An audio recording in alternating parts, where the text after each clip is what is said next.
Tu es fatigué, pas seulement physiquement, mais intérieurement. Tu pries, tu jeûnes, tu te bats contre 1000 choses que personne ne voit. Et pourtant, rien ne change. Tu te demandes, pourquoi ma foi semble-t-elle si lourde? Pourquoi est-ce que je ressens plus de fatigue que de paix?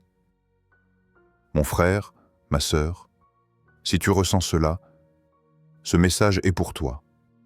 Parce que Dieu ne t'a pas appelé à combattre partout. Il existe des batailles que le ciel n'a jamais approuvées, des luttes invisibles que tu continues par habitude, par peur ou par zèle, sans savoir qu'elles t'éloignent de la paix de Christ.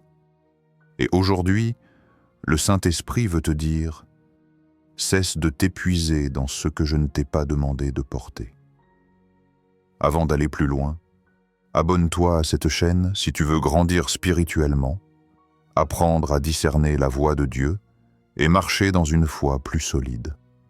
Aime cette vidéo, partage-la à quelqu'un que tu sens fatigué dans son âme.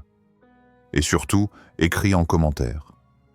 Seigneur, je veux marcher dans tes combats, pas dans les miens. Je veux aussi te parler d'un outil que Dieu met entre tes mains.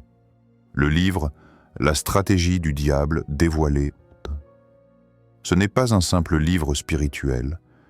C'est une révélation qui t'aide à identifier les attaques subtiles de l'ennemi, comprendre comment il détourne ton énergie et surtout apprendre à marcher dans la victoire du Christ.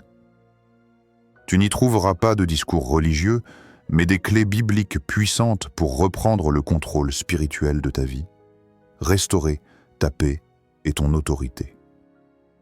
Ce que tu découvriras dans ce livre pourrait transformer ta façon de prier, de discerner et même de réagir aux épreuves. Le lien est dans la description de la vidéo. Télécharge-le dès maintenant.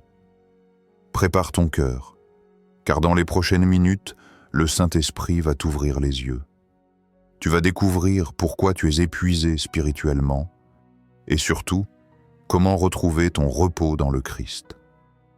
Nous allons explorer ensemble plusieurs luttes invisibles que Dieu veut que tu abandonnes pour retrouver la paix qu'il t'a promise. 1. Ces combats que Dieu ne t'a pas demandé de livrer.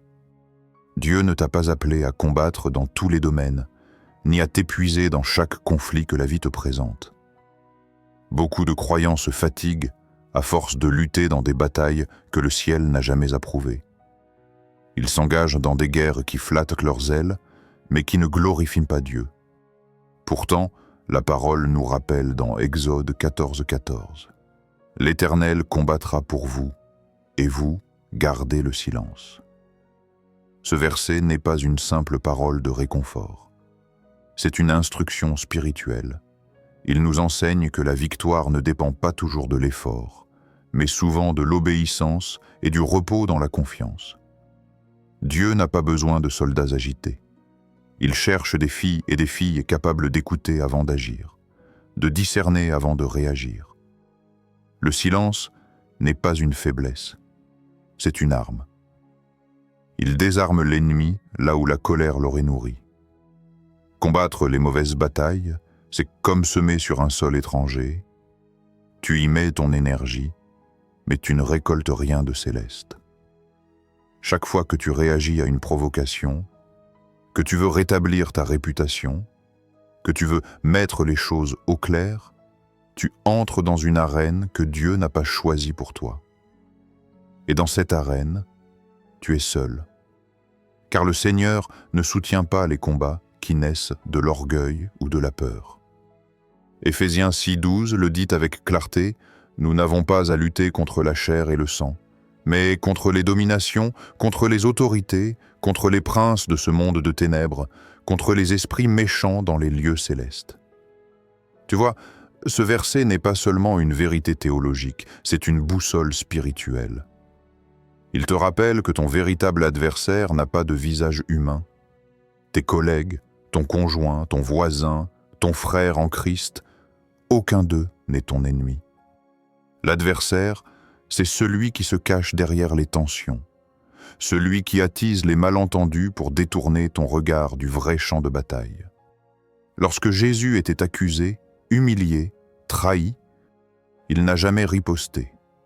Il aurait pu faire taire ses accusateurs d'un seul mot, mais il a choisi le silence, parce qu'il connaissait le plan de son Père. Sa victoire ne dépendait pas d'une justification publique, mais de sa fidélité à la mission. En refusant les batailles inutiles, il a conquis la plus grande victoire de l'humanité, le salut du monde. Et toi, combien de fois t'es-tu épuisé à prouver que tu avais raison, à défendre ton honneur, à corriger quelqu'un que Dieu voulait simplement que tu pardonnes?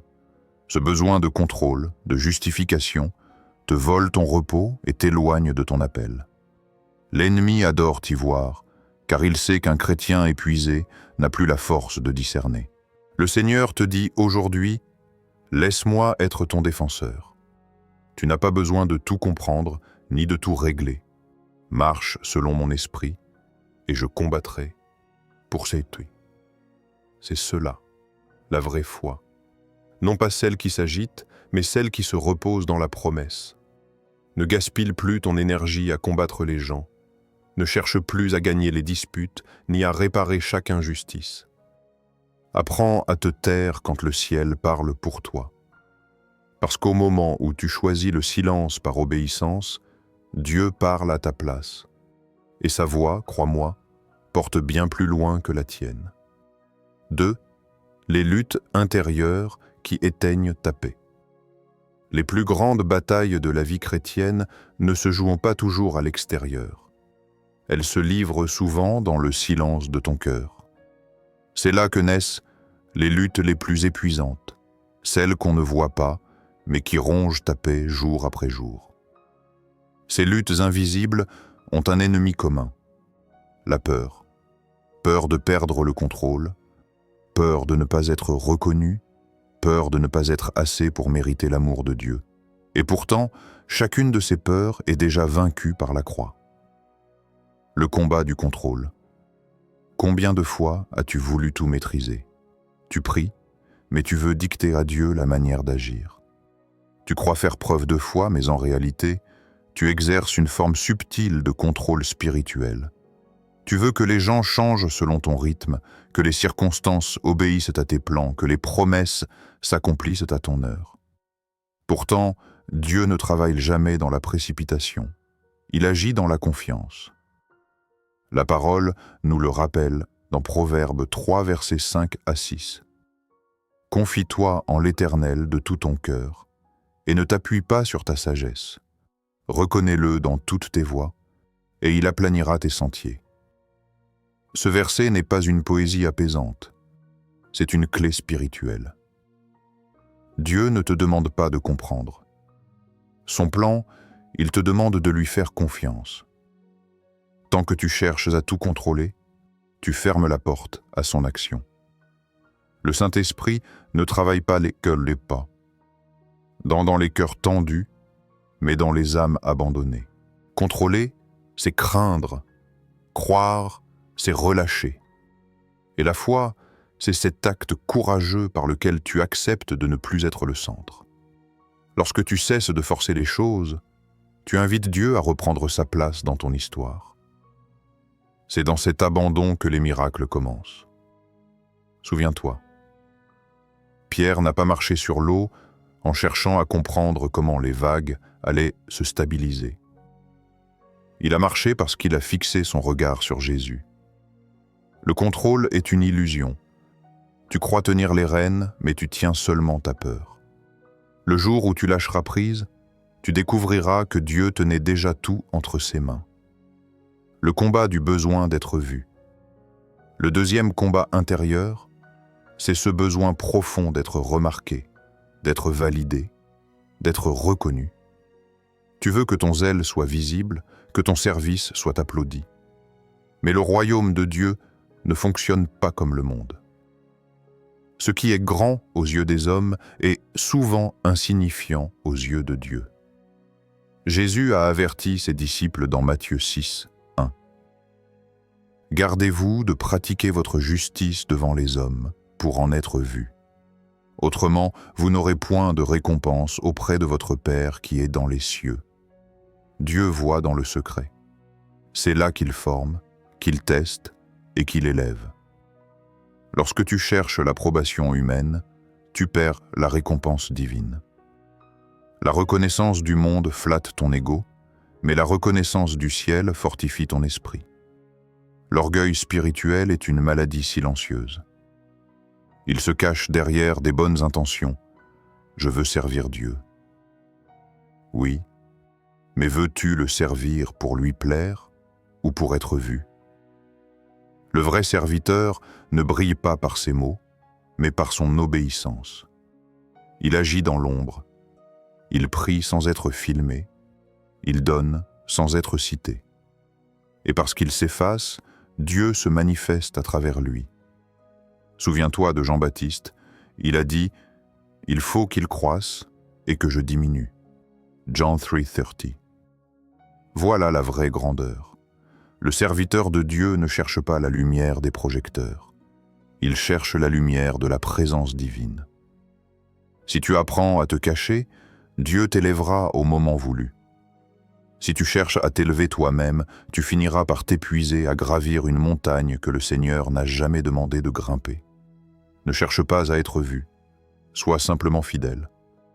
Ce que tu fais dans le secret attire la gloire dans la lumière. Dieu récompense les genoux pliés quand personne ne regarde, les mains tendues quand personne ne remercie, et les sacrifices faits dans le silence du cœur. Le combat du mérite.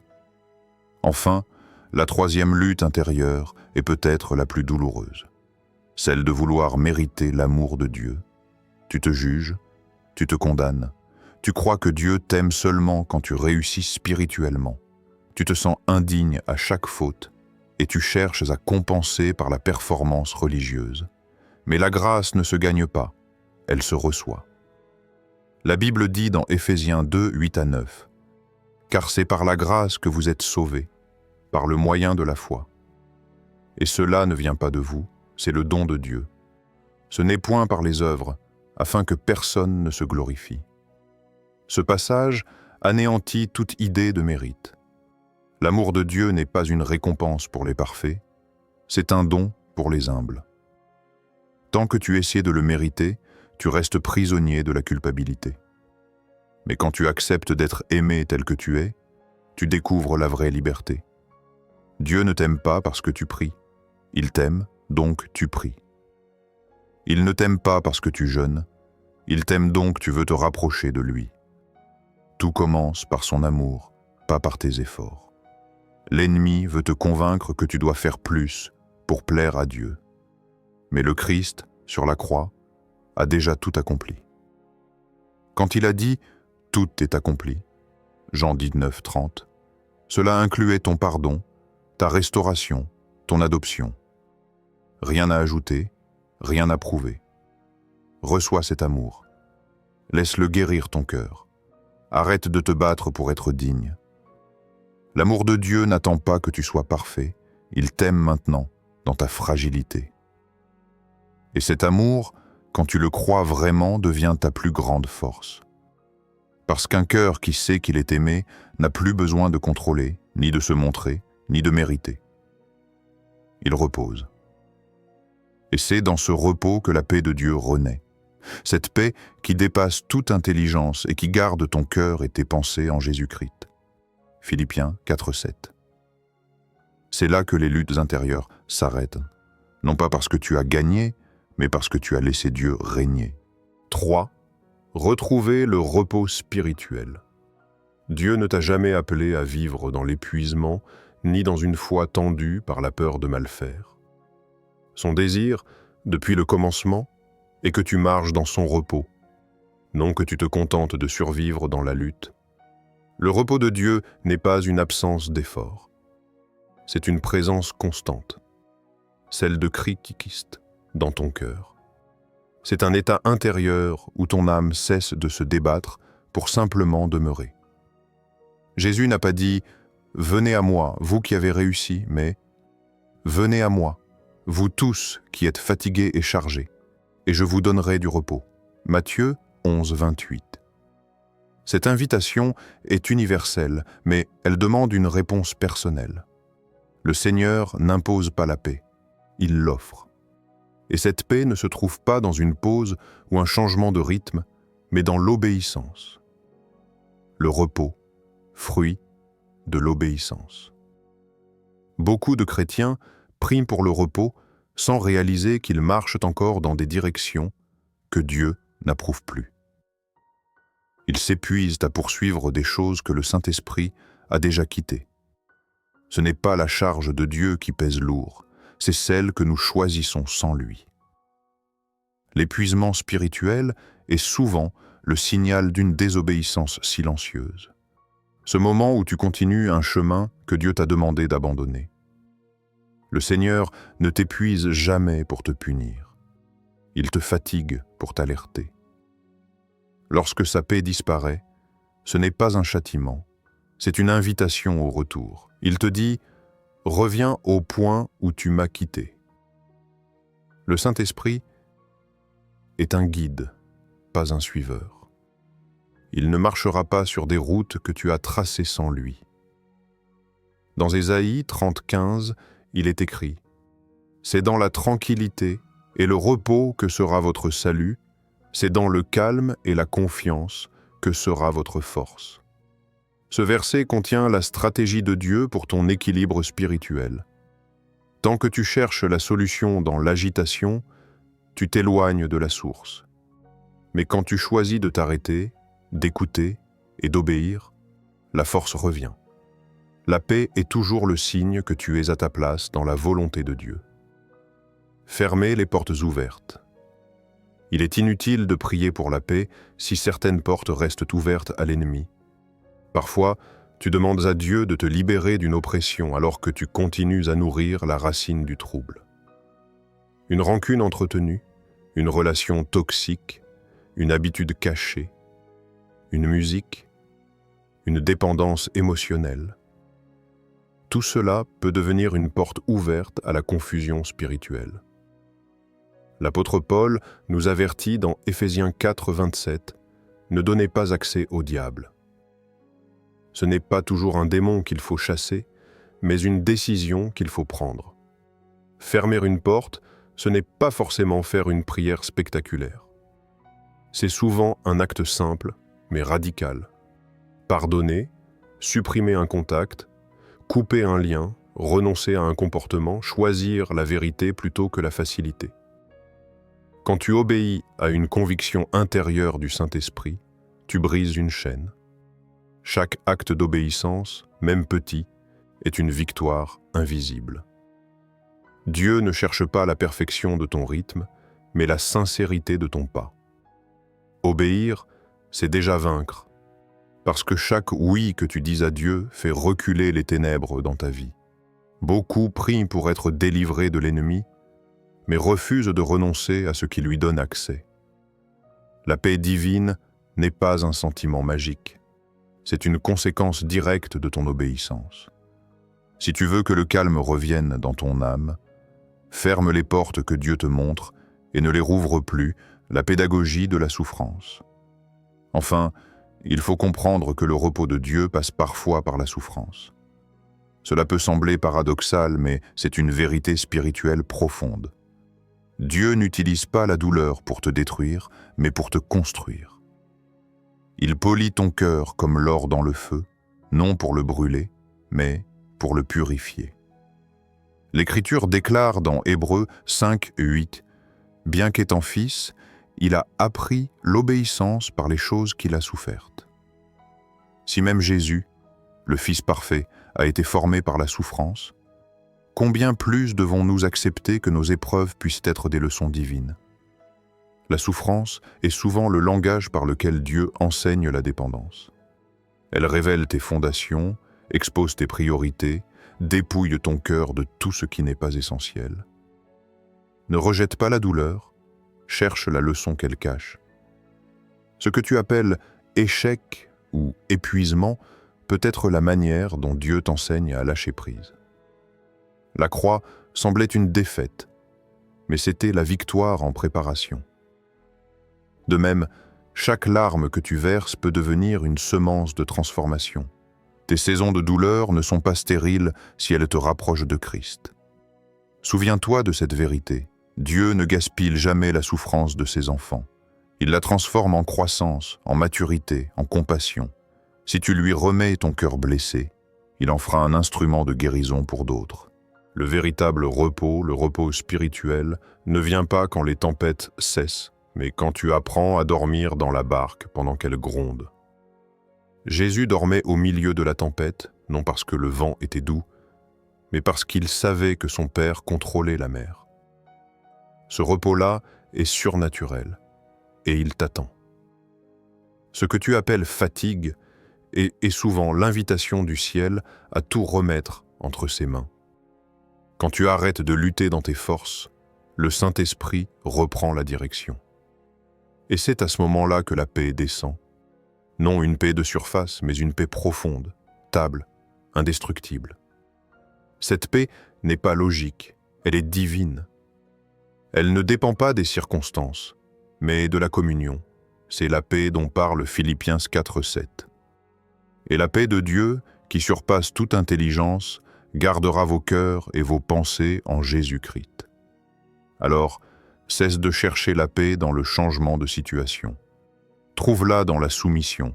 Ce n'est pas une paix que tu construis, c'est une paix que tu reçois. Elle naît quand tu décides d'arrêter la lutte, de fermer les portes, d'accepter le processus et de dire simplement « Seigneur, que ta volonté soit faite, non la mienne. » Et c'est là, précisément là, que ton âme goûte enfin au véritable repos de Dieu. Mon frère, ma sœur, Dieu ne t'a pas créé pour vivre dans la fatigue spirituelle. Tu n'as pas besoin de tout comprendre ni de tout contrôler.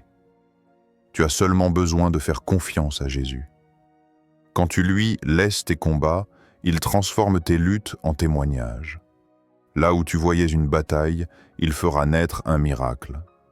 Si ce message t'a parlé, abonne-toi dès maintenant à cette chaîne pour recevoir chaque semaine un enseignement biblique qui fortifie ta foi. Aime cette vidéo, partage-la à quelqu'un qui traverse un combat invisible et écris en commentaire « Dieu est grand ». Et n'oublie pas de télécharger ton exemplaire du livre « La stratégie du diable dévoilée ». Ce livre t'aidera à reconnaître les ruses de l'ennemi, à fermer les portes spirituelles ouvertes et à marcher dans la victoire que Christ t'a déjà donnée. Le lien du livre est juste en dessous, dans la description de la vidéo. Offre-toi cette révélation aujourd'hui. Que la paix du Seigneur Jésus remplisse ton cœur. Amen.